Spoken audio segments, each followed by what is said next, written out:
করো। Hi everyone, সবাই কেমন আছো? আশা করি ভালো আছো, আর আমরাও খুব ভালো আছি। তো দুপুরবেলা খাওয়া দাওয়ার পর একটা লম্বা ঘুম দিয়ে সন্ধ্যাবেলা উঠেই এই তো চা নিয়ে বসে গেছি। মানে দুপুরবেলা ঘুমানোর পর ঘুম থেকে ওঠার সাথে সাথেই আমার চা চাই, না হলেই না আমার মাথাটা কেমন একটা যন্ত্রণা করে, এরকম একটা যেন নেশার মতো হয়ে গেছে। তো যাই হোক, দেখো চা, বিস্কুট আর চিড়ে ভাজা ছিল ঘরে, ওই চিড়ে ভাজা নিয়ে বসে গেছি। বিস্কুটটাও এসে গেছে একদম একদম তলানিতে, মানে একদম বিস্কুটের কৌটোর একদম নিচে। আর চিড়ে ভাজাটাও প্রায় শেষ হয়ে এসেছে। যতক্ষণ না আমি ঢালবো ততক্ষণ বিস্কুট ঢালা যাবে না, মানে কেউ ঢালবে না, আমাকেই ঢালতে হবে। তো যাই হোক, এদিকে চিড়ে ভাজাটাও দেখো শেষ হয়ে গেছে। একদিন ঘরে অনেক চিড়ে ছিল, তো একদিন কি মনে হলো, তো ঘি দিয়ে ভেজে ওই রেখে দিয়েছিলাম। সেদিন বাদাম ছিল না, তো বাদাম ছাড়াই ঘি দিয়ে ভেজে রেখেছিলাম। তো বাবা ছেলে খাওয়ার পর ওই যে নিচে একটু পড়েছিল, ওটাই আমি একটু খেতে গেলাম। তো বাবা মুখটা দেখেই বুঝতে পারছো, মানে চিড়ে ভাজার মধ্যে যা নুন দিয়েছিলাম সব ওই চিড়ে ভাজার নিচে এসে পড়ে গেছে। তো মুখে দেওয়ার সাথে সাথেই মুখটা পুরো একদম নুনে পোড়া হয়ে গেল।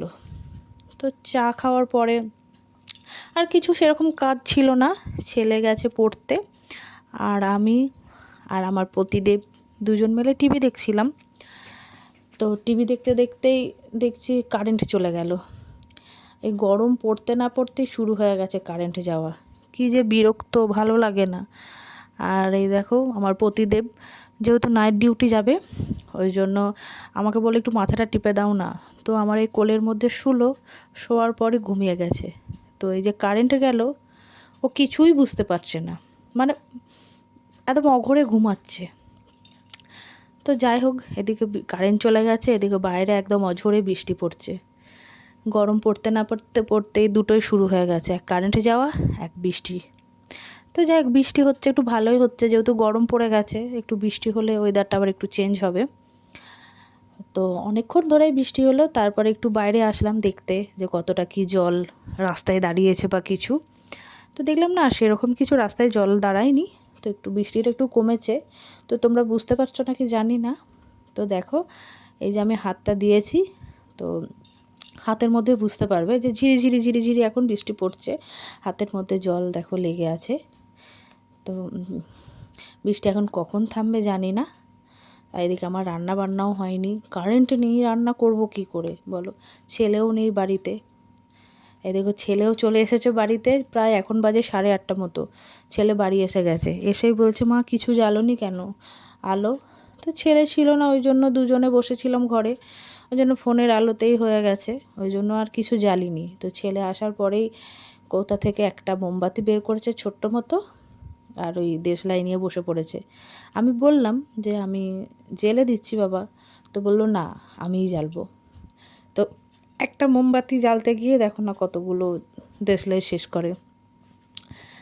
তো ঘেমে নিয়ে পুরো ছেলে পুরো একসে হয়ে গেছে, কারো সাইকেলে করে গেছে পড়তে আর সাইকেলে করে এসছে, এবার এসেই পাখার একটুকু হাওয়া পাচ্ছে না গরমে, তো পুরো ঘেমে গেছে। তো যাই হোক, অনেক যুদ্ধের পর অবশেষে ধরাতে পেরেছে মোমবাতিটা।